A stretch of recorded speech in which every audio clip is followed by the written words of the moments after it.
camera. You give it, give it, off, give it, off, give down, it, down. Give it. French director Francois Truffaut famously said that there is no such thing as an anti-war film.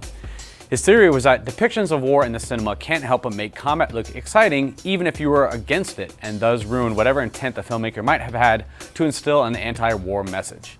It's been a controversial statement ever since, but how true is it? One film that perhaps skirts this line is Spielberg's Saving Private Ryan, which isn't precisely intended to be an anti-war film per se, but rather a look at the awful necessity of the sacrifice of individual soldiers in World War II. The bleached-out color scheme and the unrelenting intensity of the opening scene were both intended to prevent unnecessary glamorization of the violence being portrayed, but the melodramatic twist later in the film undercut the randomness of real war and make you more and more aware that you're watching precisely that, a fictional representation of a war. But perhaps Saving Private Ryan's ultimate and ironically anti-war legacy lies in its inspiration for countless World War II video game series such as Medal of Honor and Call of Duty, which in turn made the war a virtual playground for millions of young gamers over the next decade. Yeah, fucked up beyond all recognition, right? Get that right.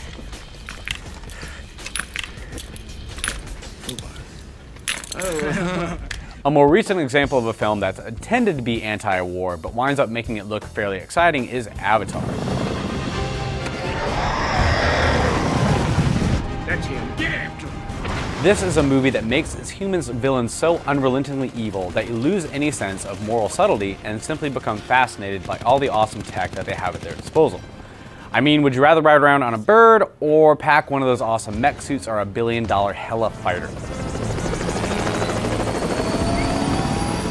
One film that Roger Ebert said that Truffaut's theory doesn't extend to is Wolfgang Petersen's epic submarine adventure Das Boot. This movie predates most Gulf War media such as Jarhead and Generation Kill by decades, but anticipates one of their common themes. That is, the experience of war for many soldiers is not so much exciting, but instead consists of incredibly long periods of boredom, punctuated by short periods of pants-shitting terror. 220 Meter. The film also portrays the rank-and-file sailors' increasingly bitter disillusionment with the Nazi regime, which culminates in an uncomfortable rendezvous with Nazi officers aboard a lavish luxury liner. Herr Kapitänleutnant. Nein, bitte. Ich nicht. Das ist der Kommandant. Oh, Entschuldigung, Two other films that I think manage to portray an anti-war sentiment convincingly are The Deer Hunter and The Thin Red Line. The Deer Hunter was one of the first films about the Vietnam War to come out in 1978 and really spared little in its depictions of its horrors, with civilian deaths, Viet Cong torture chambers, alcoholic bitter soldiers, and of course the infamous Russian roulette scenes. Bullets. Go ahead.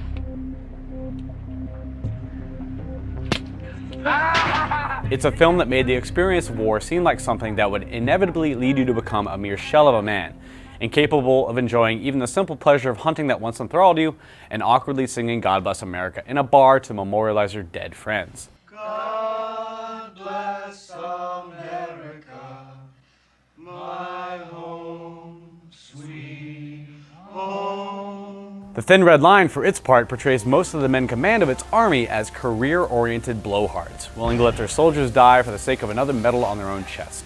Death is sudden, random, and almost impossible to avoid. Good men are driven mad, and what's more, the soldier we follow through most of the film is convinced that all living things are essentially the same, rendering him incapable of committing to the war that goes on around him. Truth is, you can't take straight duty in my company. You'll never be a real soldier. Not in God's world. I'm not even sure if I agree with Truffaut's statement, and while war films do often face the danger of glamorizing their subjects, there are many films that make it seem like an absolutely horrible thing to experience or live through. For example, The Battle of Algiers, On Cindy more recently, Born on the 4th of July, All Quiet on the Western Front, Paths of Glory, and so on. In fact, I think war films face fewer problems in this area than gangster films do, where movies like Scarface, The Godfather, and Goodfellas have wound up inspiring all kinds of terrible behavior despite attempting to portray a degenerate part of society.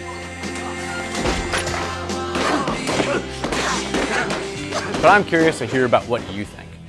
Do you think that war films inherently glamorize war despite their best efforts? Are there filmmaking techniques like slow motion or exceptional special effects that filmmakers attempting to make an anti-war film should avoid? Or is it even necessary that every film that comes out should be anti-war?